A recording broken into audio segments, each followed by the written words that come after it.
Halo guys, ketemu lagi bersama kami di Gainers versus Losers bersama CGS International Sekuritas Indonesia.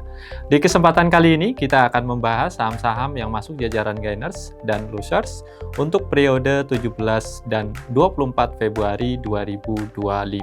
Kita mulai dari Gainers, yaitu ada saham PT Mitra Adi Perkasa atau lebih dikenal dengan kode sahamnya MAPI, di mana dalam periode 17 sampai 24 Februari 2025, MAPI mengalami kenaikan yang cukup signifikan, yaitu sebesar 22,3% week on week. Dari sisi katalis, ada beberapa hal yang cukup positif terkait dengan MAPI.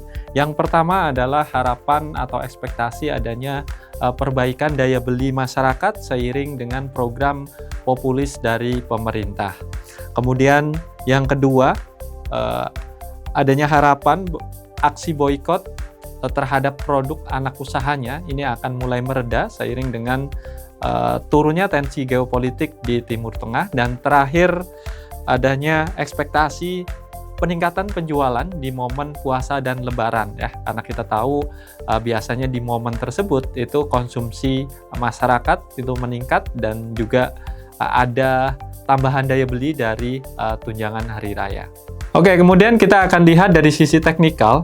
Secara teknikal untuk tren mediumnya memang masih cukup bearish ya teman-teman, tapi kalau kita lihat tren minornya ini memang ada swing lonjakan ya. Jadi secara umum memang ini tren swing cukup pendek ya. Nah, dari sisi teknikal ini memungkinkan untuk MAPI masih akan bergerak lanjut naik ya, setidaknya ke area resist trend bearish mediumnya mungkin di sekitar 1600-an gitu teman-teman. Jadi untuk trading swing ini saham MAPI masih cukup menarik ya kalau kita lihat periodenya secara mingguan.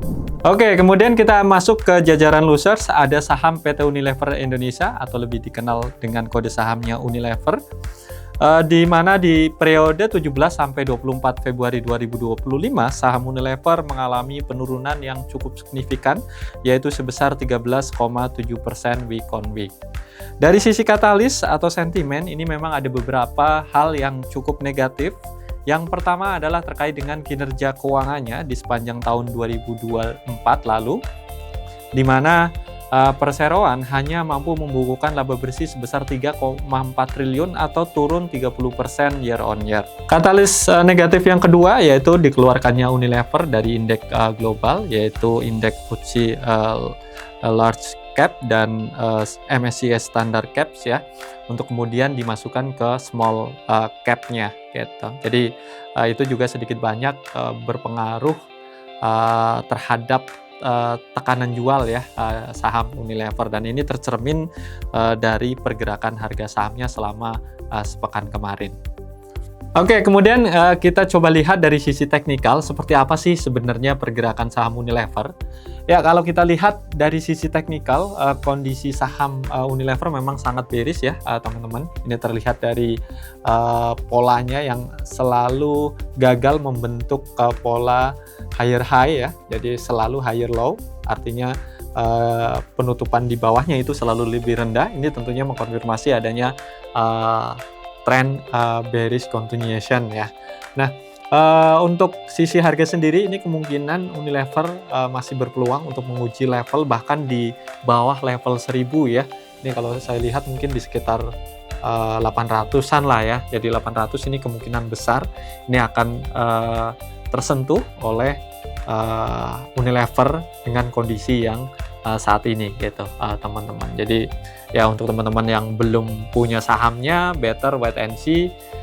Kalau yang sudah punya sebenarnya ini agak telat ya untuk cut loss, tapi ya kalau mau dipertimbangkan bisa aja, daripada misalnya nanti justru sahamnya akan terus mengalami penurunan. Dan tentunya disclaimer on ya teman-teman. Sekian Gainers versus Losers periode 17 sampai 24 Februari 2025. Sampai ketemu lagi di Gainers versus Losers periode berikutnya. Yang mudah, yang berinvestasi.